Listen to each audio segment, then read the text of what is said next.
Thank you to all the speakers. My name is Peter Mousaferiadis, and I recently presented on an initiative that I've developed called Diversity Atlas, which I hope can begin to shape global policies.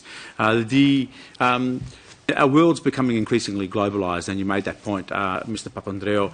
You know, if you cast your mind back to 1989, when Tim Berners-Lee gave us the internet, in a short period of time, we experienced massive economic globalisation without globalisation of values and ethics.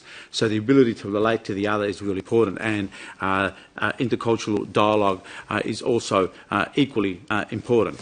The best democratic societies are those that are representing everyone, those that are able to pay attention to the diversity of expression, those that are able to give a voice to every single person out there. And I heard Mr. Arndt talk about an inclusive democracy for all affected communities. Europe talking about youth in all its diversity. And Mr. Papandreou, yourself, you talked about how democracy can hear every voice, and how can we give a voice to all those marginalised communities. I want to stress here the importance of holistic data sets and not selective data sets. And this is something that I've been working on for the past 35 years. There's 193 full member states, 2 non-member states, 60 dependent territories. But within the world, we have something like 8,500 secular and non-secular traditions that people follow.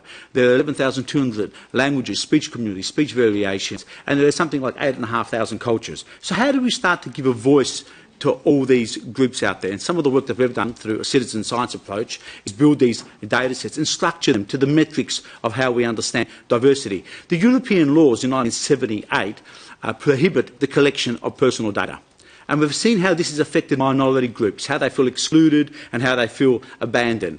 The European Commission itself has developed a whole range of anti-racism action strategies, which are highly ineffective because they're not disaggregating the data by a whole range of different attributes. So how do we start to re-envision a future of democracy through the European capital of democracy that can become more representative and give visibility to the myriad of voices, in particular all the ethno-linguistic and religious members living in our community? Thank you.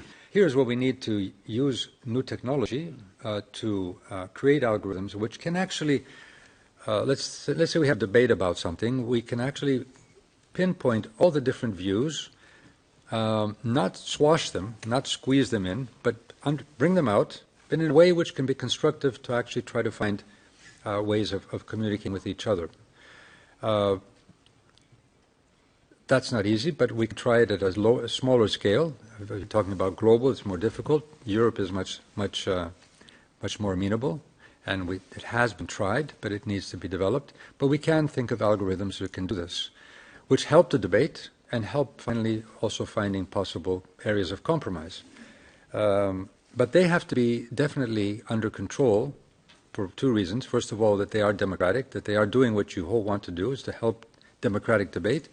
And secondly, we also have to be aware of the privacy issues and the privacy of data. So that's a technical question, political, but technical also. How do we make sure that people can have participation and actually have their face on the internet and give their view, but they're also protected?